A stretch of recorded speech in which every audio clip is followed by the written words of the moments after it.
Assignment 19, the complex numbers.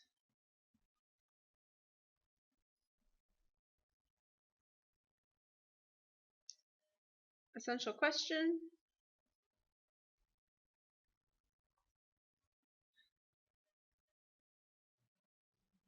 How do you solve quadratic equations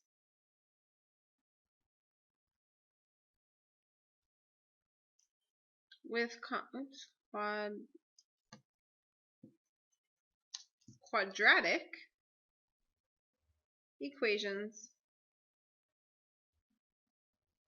with complex numbers? I'm going to give you two here. How do you perform operations on complex numbers? Okay, so two pieces of information. This lesson is not that complicated. It's pretty easy. You've got one thing that you need to memorize. You just kind of have to accept it. It's the way it is. So, let me start off with a question for you. How many of you guys know how to take the square root of negative 25? You probably don't, and probably your entire life you've been told that you can't take the square root of negative 25. Well, that's not true. We can. The problem is it's not going to be in the real number system.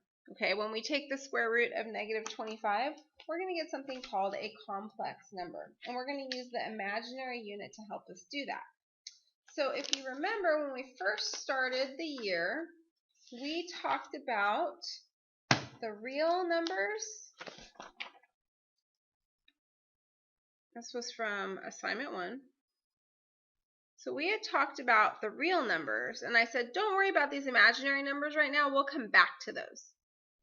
So right now we're coming back to those, okay? So the complex numbers are made up of all of your real numbers and your imaginary numbers, okay? They're going to have a real part and an imaginary part. Okay, so in order to deal with the negative square root, you're going to need to know something called the imaginary unit. That's going to help you be able to take the square root of that. So the imaginary unit. It's quite simple. You just have to either memorize it or always have it on a note card. So the imaginary unit allows us to square root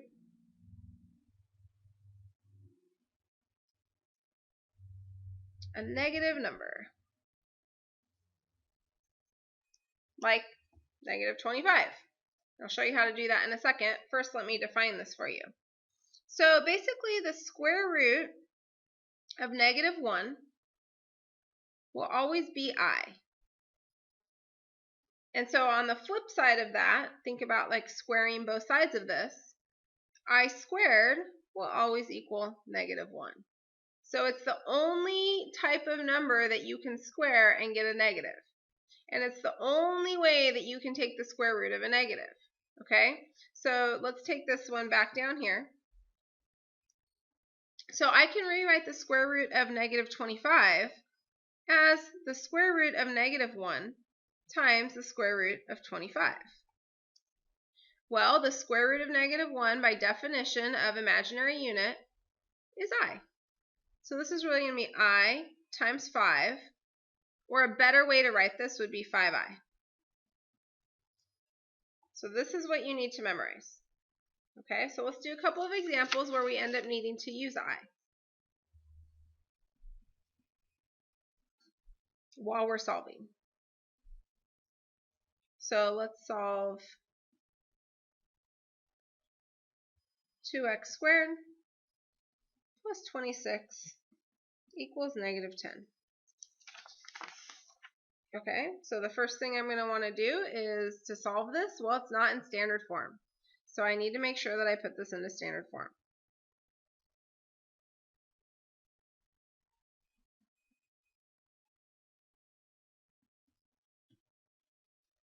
All right, so this gives me 2x squared plus 36 equals 0.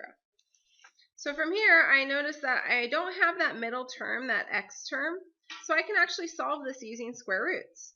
So that's what I'm going to do. I'm going to subtract 36 back over to the other side.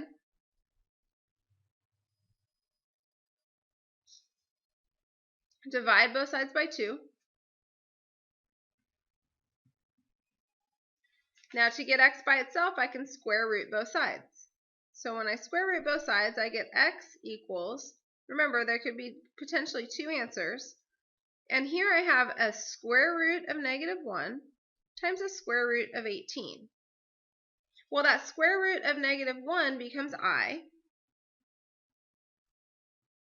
The square root of 18, well, that's the same thing as the square root of 9 times the square root of 2. So my final answer is going to be positive or negative. Let's see, that will be 3. I'm going to put the 3 first, then the I, then the root 2. Okay, and you can write it, if you wanted to put the I first, you could do that. Realizing, multiplication is commutative, so we could move all of these around. This would probably be the best way to write it, though, so you have your coefficient with your I, and then your root 2.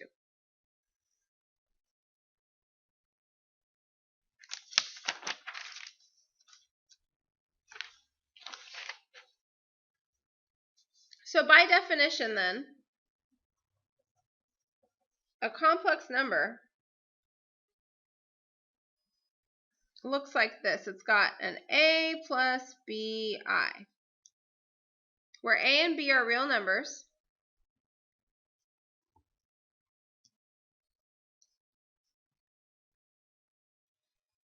But because, even though b is a real number, because it's being multiplied to this imaginary unit, this is your imaginary part. So right here, this part is the imaginary part.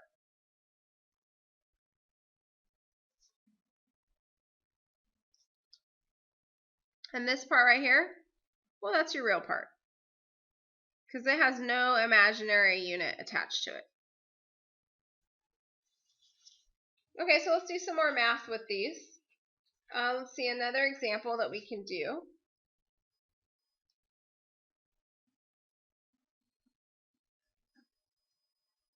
Is to write the expression as a complex number in standard form. Okay, so this is basically like the standard form of a complex number. Okay, so we're going to write the expression as a complex number.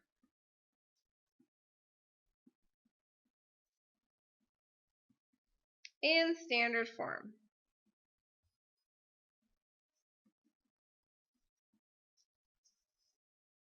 Okay, so let's see, the first one we'll do is a subtraction. So I've got 2 complex numbers, and I'm taking the difference of them. Okay, so this is where everybody messes up. In multiplying polynomials, this is where everybody always messes up. So you have these parentheses here, which means before you take the parentheses away and start combining like terms, you need to think about what's outside those parentheses and distribute that.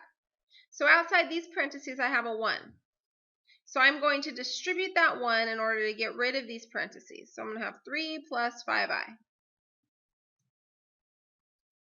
Now from there, on the second set of parentheses, notice that outside of the parentheses I have a -1.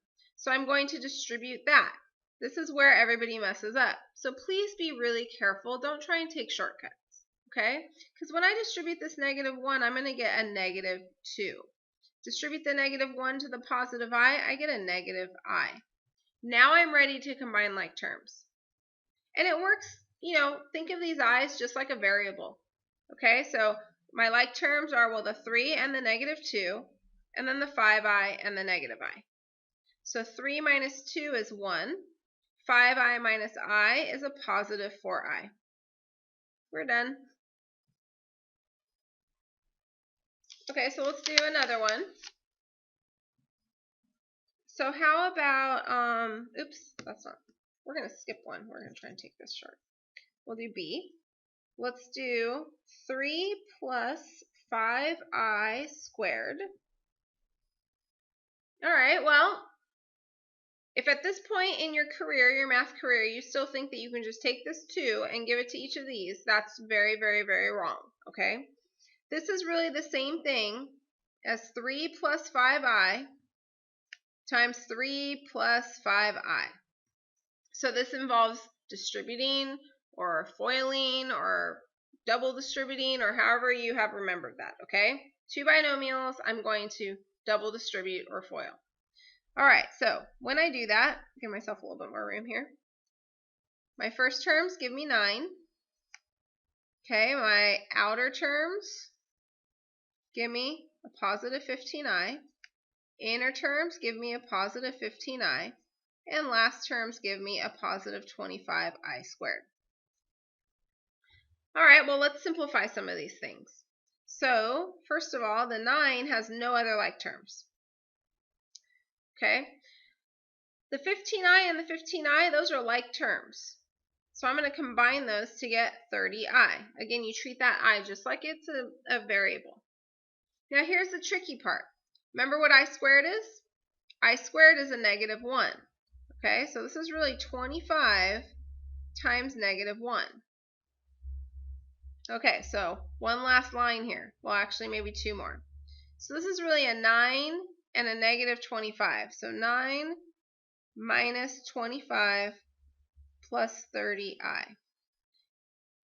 9 minus 25, well, that's going to give me negative 16 plus 30i. Is this now in standard form? It is. We are done. Okay, and I'm not doing an example where I have 2 binomials being multiplied because I figure this is a good reminder of how to do that. All right, so let's talk about complex conjugates. This is very important. Really, really, really, really, really important. All right, so complex conjugates.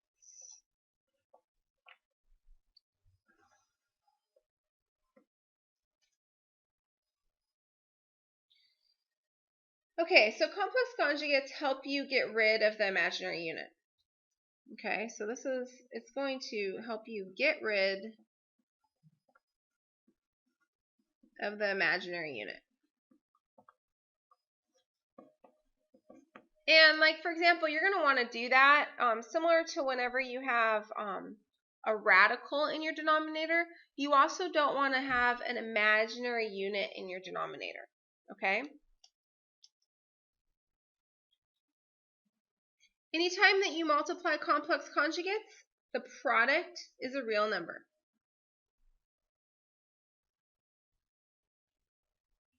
That's because the i's go away. And you'll see why. And so an example of complex conjugates, well, a plus bi, if that's our complex number, then its complex conjugate will be a minus bi. Okay, so these are complex conjugates. So basically you have the same exact term, opposite signs, which gives us like a sum and difference pattern, which basically means that our inside terms and our outside terms, if we multiply these together, would just go away. Okay, so let me give you an example of that. So let's do one more example together. So hopefully I have enough room for this. I'm probably not going to. I'm going to start on a new sheet of paper.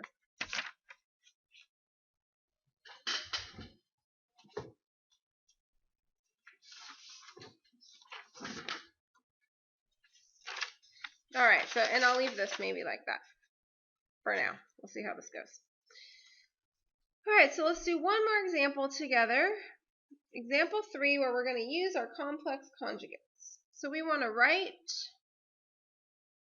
5 plus 3i over 1 minus 2i in standard form.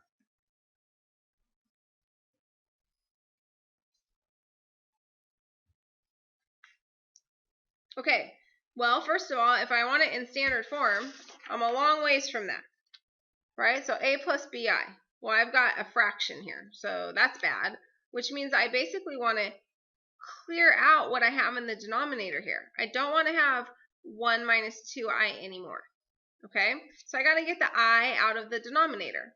And the way that I can get rid of an imaginary unit anywhere is to basically multiply it by its complex conjugate. So I'm going to multiply denominator by its complex conjugate.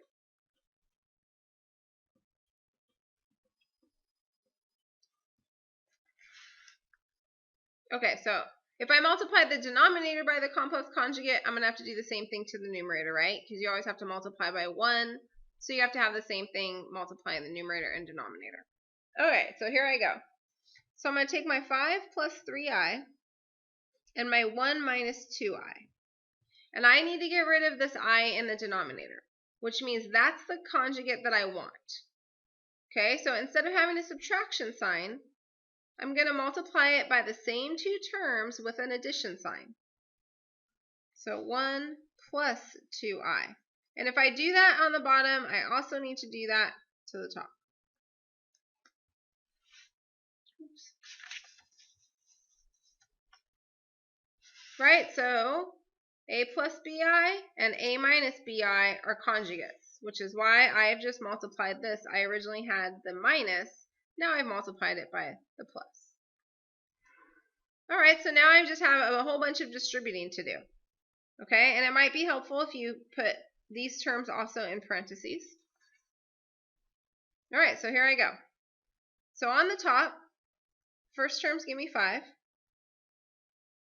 Outer terms give me 10i. Inner terms give me 3i.